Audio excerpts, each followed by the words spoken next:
오늘 아침을 여는 말씀은 역대하 3장 1절 말씀입니다. 솔로몬이 예루살렘 모리아 산에 여호와의 전 건축하기를 시작하니 그곳은 전에 여호와께서 그의 아버지 다윗에게 나타나신 곳이요 여부스 사람 오르난의 타작마당에 다윗이 정한 곳이라. 오늘 읽은 역대하 3장에서 드디어 성전 건축이 시작됩니다. 하나님께 일천번제를 드리며 기도로 지혜를 구한 솔로몬입니다.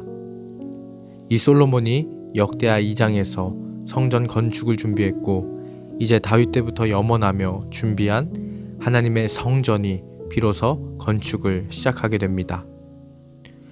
우리가 솔로몬을 보며 가장 떠올려야 할 것, 솔로몬의 가장 큰 업적이라고 할 수 있는 것은 바로 하나님의 성전 건축입니다.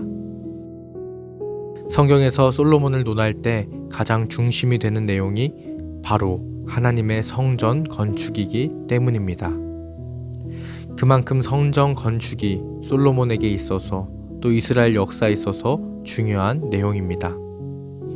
그리고 역대하 3장은 그 성전 건축의 시작을 말하고 있습니다. 솔로몬 왕은 하나님께 얻은 지혜를 바탕으로 정치적, 종교적, 경제적 안정을 확보하였습니다. 그가 얻은 지혜도 결국은 하나님의 성전을 건축하기 위해 주어진 것입니다. 역대하 3장 1절에 보면 솔로몬이 여호와의 전을 어디에 건축하는가 보니 예루살렘 모리아 산이라고 하는 곳에 성전을 건축합니다. 저희는 먼저 이 모리아 산에 주목할 필요가 있습니다. 왜 하필 예루살렘의 모리아 산일까? 건물을 건축하기 위해서는 먼저 땅이 필요합니다. 그리고 성전처럼 하나님께 드려지는 특별한 용도로 사용되는 건물은 아무런 땅에 건축되지 않을 것입니다. 지금도 우리가 한 건축물을 짓기 위해서 그 용도에 맞는 땅을 먼저 선별합니다. 대충 아무 땅에다가 내가 짓고 싶은 건물을 건축하지 않습니다. 주변 환경과 교통, 생활 방식 등 건물의 쓰임새에 따라 필요 요건을 충족하는 것을 고르고 골라 건물을 건축합니다. 예루살렘 모리아 산도 하나님의 성전을 건축하기 위한 필요 요건을 충족하였을 것입니다. 대충 남는 땅 중에서 솔로몬이 선택하여 성전을 짓지 않았습니다. 하나님께서 예루살렘 모리아 산을 선택하여 성전이 지어진 것입니다. 그렇다면 모리아 산이 어떤 곳인지 살펴보겠습니다. 모리아 산은 창세기에서 제일 먼저 언급이 됩니다. 창세기 22장 2절입니다. 여호와께서 이르시되 내 아들 내 사랑하는 독자 이삭을 데리고 모리아 땅으로 가서 내가 내게 일러준 한 산 거기서 그를 번제로 드리라. 하나님께서 아브라함에게 그 아들 이삭을 바치도록 명하는 이야기는 참으로 유명한 성경의 이야기입니다. 이때 하나님께서 아브라함에게 그의 아들 이삭을 바치라고 명하신 곳이 바로 모리아 땅의 한 산입니다. 아브라함은 모리아 산에서 자신의 사랑하는 아들 이삭을 하나님께 제물로 바치려 합니다. 이삭을 칼로 잡으려는 순간 여호와의 사자가 나타나 아브라함을 말리고 수량을 준비하여 번제를 드릴 수 있게 합니다. 아브라함은 이 땅의 이름을 여호와 이레라고 합니다.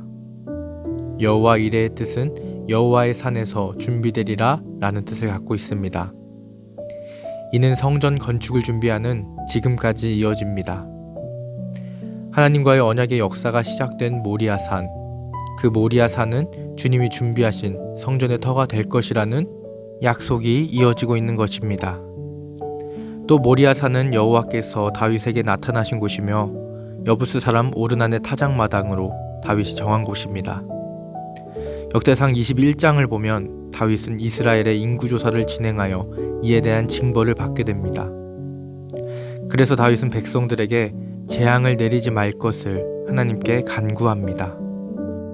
이후 다윗은 선지자 갓을 통해 여호와의 천사의 명령을 전해 듣고 여부스 사람 오르난의 타작마당에서 여호와를 위한 제단을 쌓습니다.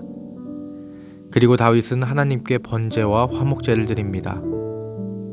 하나님께서는 다윗의 제사에 대해 응답하십니다. 다윗은 여호와의 응답하심을 보고 여호와의 성막과 번제단이 있는 기브온 산당으로 가지 아니하고 그곳에서 제사를 드렸습니다. 이때 다윗이 고백합니다. 역대상 22장 1절입니다. 다윗이 이르되 이는 여호와 하나님의 성전이요 이는 이스라엘의 번제단이라 하였더라. 이렇게 예루살렘 모리아 산은 하나님의 성전을 건축할 터가 됩니다. 두 이야기를 통해 예루살렘 모리아 산이 어떤 곳임을 알 수 있습니다. 바로 하나님께서 이 땅 가운데 임재한 곳입니다. 하나님께서 친히 만나주신 곳이며 응답하신 곳입니다. 하나님께서 아브라함과 다윗이 드린 제사를 친히 받으신 곳입니다. 성전도 마찬가지로 하나님의 임재의 장소입니다. 하나님과 이 땅에 있는 인간들과의 교제의 장소입니다. 우리의 능력으로는 도저히 볼 수도 없고 느낄 수도 없는 분이 바로 하나님이십니다. 하나님께서는 우리를 위해 친히 성전을 통해 만나주시고 이 세상 가운데 임하시는 것입니다. 그렇기에 아무 곳에나 성전을 건축할 수 없는 것입니다. 아브라함 때부터 다윗의 때까지 이어져 온 하나님의 언약과 하나님의 현현을 상징하는 곳이 이곳 예루살렘 모리아 산입니다. 그렇기에 이곳이 선택되어 하나님의 성전이 건축되기 시작한 것입니다. 성전 건축의 준비부터 시작까지 모두 하나님 중심입니다. 성전의 주인은 성전을 세운 솔로몬이 아닙니다. 이스라엘 백성들도 아닙니다. 성전의 주인은 하나님이십니다. 그렇게 성전의 모든 것은 하나님을 나타내고 있습니다. 하나님을 향하고 있습니다. 성전을 세운 땅, 그곳은 하나님의 언약의 땅, 하나님의 현현의 땅, 하나님의 축복의 땅입니다. 하나님께서는 그곳에서 임재하셔서 친히 인간들과 교제하시며 사랑하시며 축복해 주셨습니다.